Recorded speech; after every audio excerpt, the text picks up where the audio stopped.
Setangkai mawar merah. John Blandford berdiri tegak dari bangku di stasiun kereta api sambil melihat ke arah jarum jam pukul 6:06. John sedang menunggu seorang gadis yang dekat dalam hatinya, tetapi tidak mengenal wajahnya. Seorang gadis dengan setangkai mawar. Lebih dari setahun yang lalu, John membaca buku yang dipinjam dari perpustakaan. Rasa ingin tahunya terpancing saat ia melihat coretan tangan yang halus di buku tersebut. Pemilik terdahulu buku tersebut adalah seorang gadis bernama Hollis Mullen. Hollis tinggal di New York dan John di Florida. John mencoba menghubungi sang gadis dan mengajaknya untuk saling bersurat. Beberapa hari kemudian, John dikirim ke medan Perang Dunia Kedua. Mereka terus saling menyurati selama hampir 1 tahun. Setiap surat seperti layaknya bibit yang jatuh di tanah yang subur dalam hati masing-masing, dan jalinan cinta mereka pun tumbuh. John berkali-kali meminta agar Hollis mengirimkannya sebuah foto, tetapi sang gadis selalu menolak. Kata sang gadis, kalau cintamu tulus, bagaimanapun rupaku tidak akan mengubah perasaan itu. Kalau saya cantik, selama hidup saya akan bertanya-tanya apakah mungkin perasaanmu itu hanya karena saya cantik saja? Kalau saya bisa atau cenderung jelek, saya takut kamu akan terus menulis hanya karena kesepian dan tidak ada orang lain lagi di mana kamu bisa mengadu. Jadi sebaiknya kamu tidak usah tahu bagaimana rupa saya.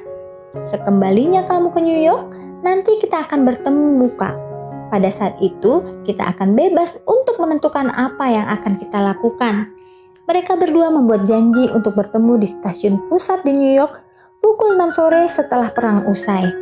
Kamu akan mengenali saya, John, karena saya akan menyematkan setangkai bunga mawar merah pada kerah bajuku, kata Nona Hollis. Pukul 6:01, sang perwira muda semakin gelisah. Tiba-tiba jantungnya hampir copot. Dilihatnya seorang gadis yang sangat cantik berbaju hijau lewat di depannya. Tubuhnya ramping, rambutnya pirang bergelombang, matanya biru seperti langit, luar biasa cantiknya. Sang perwira mulai menyusul sang gadis. Dia bahkan tidak menghiraukan kenyataan bahwa sang gadis tidak mengenakan bunga mawar seperti yang telah disepakati. Hanya tinggal 1 langkah lagi, kemudian John melihat seorang wanita berusia 40 tahun mengenakan sekuntum mawar merah di kerahnya. Oh, itu Hollis. Rambutnya sudah mulai beruban dan agak gemuk. Gadis berbaju hijau hampir menghilang. Perasaan sang perwira mulai terasa terbagi 2. Ingin lari mengejar sang gadis cantik, tetapi pada sisi lain tidak ingin mengkhianati Hollis yang lembut dan telah setia menemaninya selama perang. Tanpa pikir panjang, John berjalan menghampiri wanita yang berusia setengah baya itu dan menyapanya. Nama saya John Blandford. Anda tentu Nona Hollis. Bahagia sekali bisa bertemu dengan Anda. Maukah Anda makan malam bersama saya? Sang wanita tersenyum ramah dan berkata, "Anak muda, saya tidak tahu apa artinya semua ini. Tetapi seorang gadis yang berbaju hijau yang baru saja lewat memaksa saya untuk mengenakan bunga mawar ini. Dan dia mengatakan kalau Anda mengajak saya makan, maka saya diminta untuk memberitahu Anda bahwa dia menunggu Anda di restoran di ujung jalan ini. Katanya semua ini hanya ingin menguji Anda."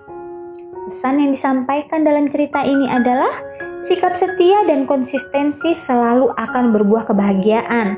Siapa yang memegang janjinya, maka dialah orang yang bisa dipercaya dan kita bisa menyandarkan hidup padanya. Semoga Anda juga salah satu yang memegang teguh janji dan setia pada pasangan Anda sampai maut memisahkan apapun keadaannya sekarang.